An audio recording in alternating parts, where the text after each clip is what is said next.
This fig tree was bought in a nursery and was labelled as a Bébara Preta fig variety. Unfortunately, the tree has never produced a fig, so I decided to graft it with a few new varieties I have received. The tree has left dormancy a few months ago.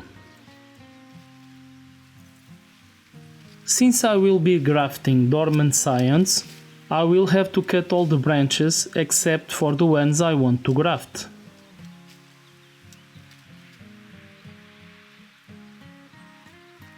Recent growth is too thin and short yet, so I will have to graft older wood.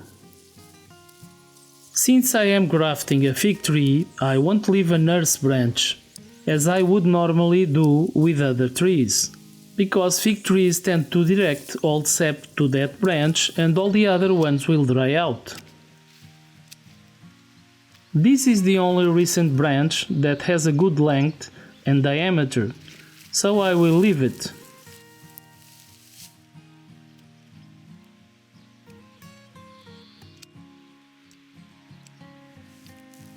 I will be grafting dormant scions, so I will use the modified cleft and the whip and tongue grafting techniques.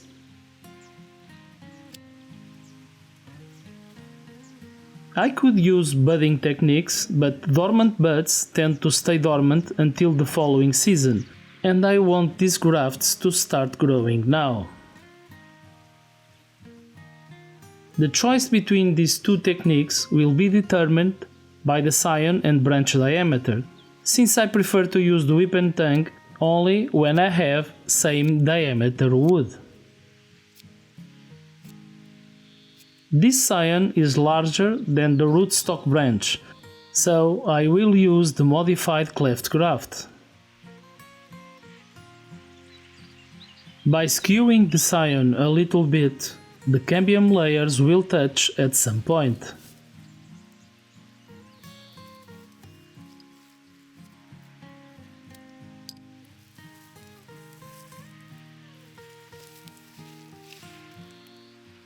Applying pressure and securing the grafts tightly is very important and helps making sure there is good contact between both cambium layers.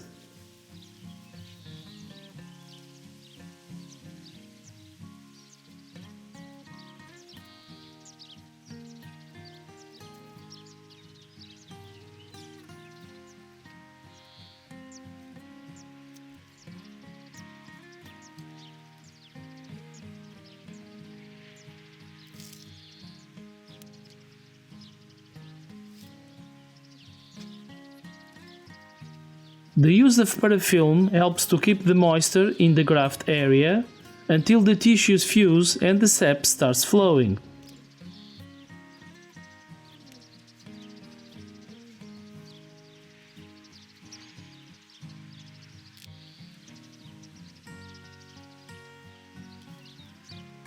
One of the varieties I am grafting is the correct Bébara Preta, a very good Portuguese fig variety.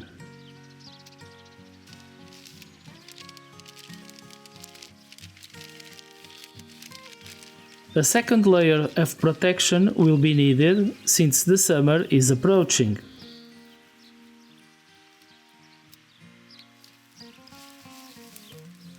Here I am using a padded envelope.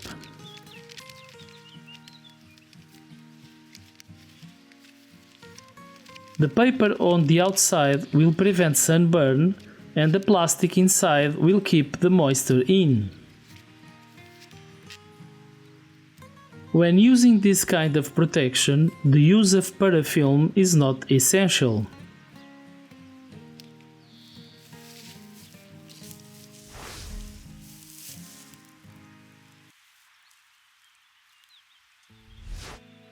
For the second graft, I will use the same approach.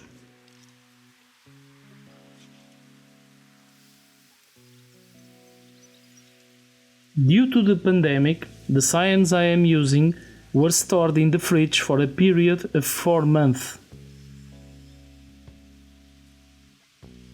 Such a long storage period has clearly done some damage. The internal wood still seems okay, though, and the buds are still green, so there is a good chance they will succeed.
For this third graft, I will use the whip and tongue technique.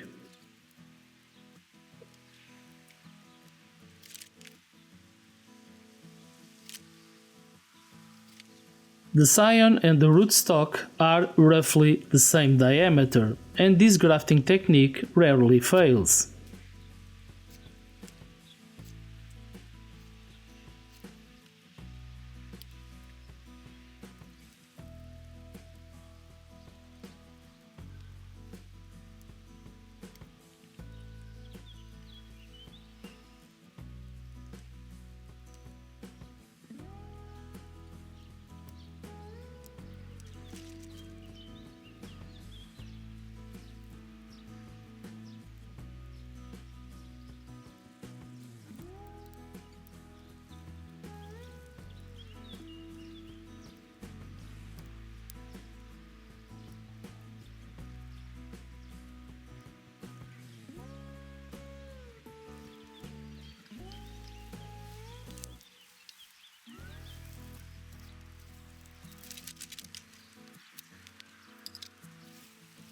The use of natural raffia instead of tape or other materials helps me to go around and preserve some scion buds.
When I don't have padded envelopes, I use paper bags and I cover them with aluminium foil.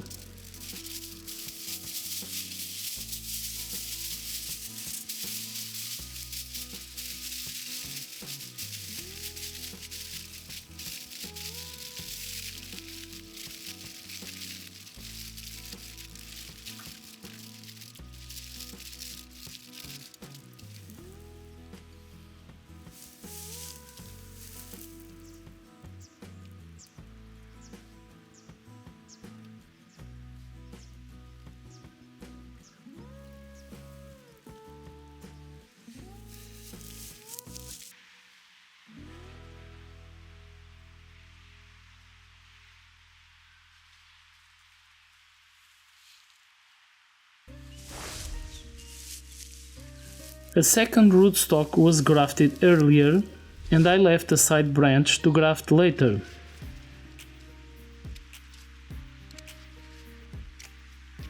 I will proceed as before, pruning all the branches to select one to graft.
Don't be afraid to correct your cuts if the match is not perfect.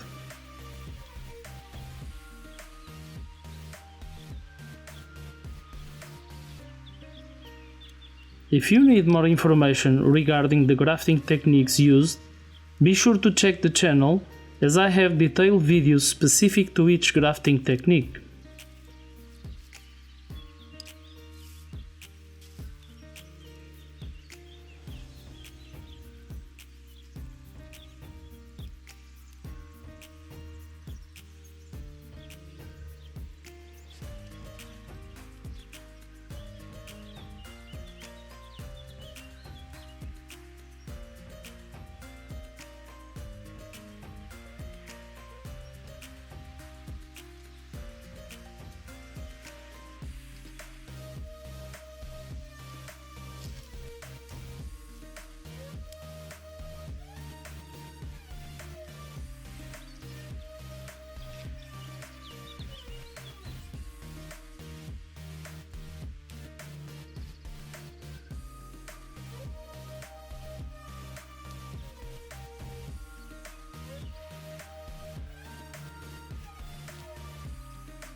Be sure to remove all the suckers developing at the base of the grafted tree, or the graft will dry out.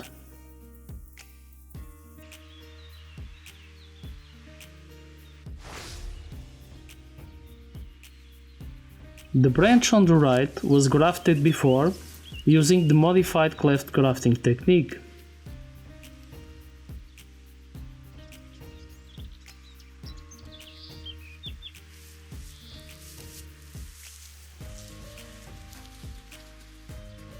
Here, a whip and tongue graft was starting to grow a few leaves.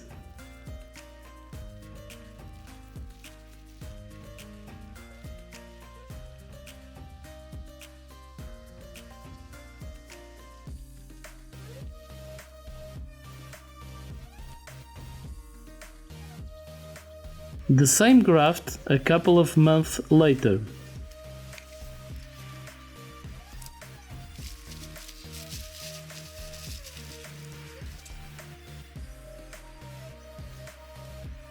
If you appreciate my work, like, subscribe, share the video and leave a comment to help me make more. Click the bell and turn on notifications on your device so you don't miss my next videos.